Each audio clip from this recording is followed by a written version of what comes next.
Hi hello welcome to R Telugu entertainment. Shri Chidambaram teaser review.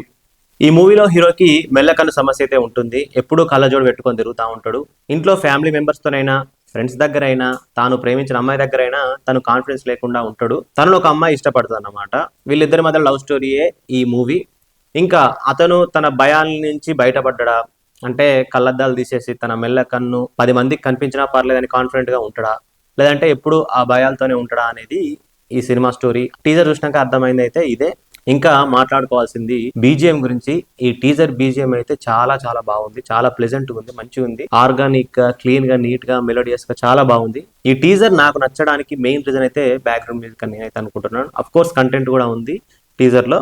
ఈ మూవీలో actors Vamsi Tummala ఇంకా సంధ్యా వశిష్ట. మెల్లకన్ను ఉన్న అతన్ని తీసుకొచ్చి నటింపజేస్తున్నారా, లేదంటే నార్మల్ పర్సన్ నే మెల్లకన్ను ఉన్నట్టు నటింపజేస్తున్నారా అనేది మనకు తెలియదు. మొత్తానికైతే అతని యాక్టింగ్ కూడా సింపుల్ గా బాగుంది. ఇంకా హీరోయిన్ యాక్టింగ్ చాలా నేచురల్ గా ఉన్నది. పల్లెటూరి బ్యాక్గ్రాఫ్ తోని విజువల్స్ చాలా బాగున్నాయి, ప్లెజెంట్ గా ఉన్నాయి, ఆర్గానిక్ గా అనిపిస్తున్నాయి. ఈ మూవీ డైరెక్టర్ వినయ్ రత్నం.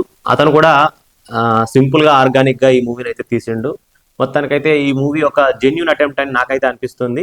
ఈ మూవీ ట్రైలర్ వచ్చినా కూడా, ఇంకా ఈ సినిమా థియేటర్ లో రిలీజ్ అయినా కూడా మంచిగా ఉంటే అందరూ దీన్ని ఆదరించండి. ఎందుకంటే చిన్న సినిమాలకు పెద్దగా సపోర్ట్ అయితే ఉండదు. వాళ్ళు ఎక్కువ కంటెంట్ నమ్ముకుంటారు స్టార్ యాక్టర్స్ కంటే. సో అలాంటి సినిమాల్ని ఎంకరేజ్ చేయడం మన రెస్పాన్సిబిలిటీ. మంచిగా ఉంటే ఈ వీడియో కనుక మీకు నచ్చినట్లయితే తప్పకుండా లైక్ చేయండి, కామెంట్ చేయండి, షేర్ చేయండి. మా R Telugu entertainment YouTube channel ని తప్పకుండా సబ్స్క్రైబ్ చేసుకోండి. Thanks for watching.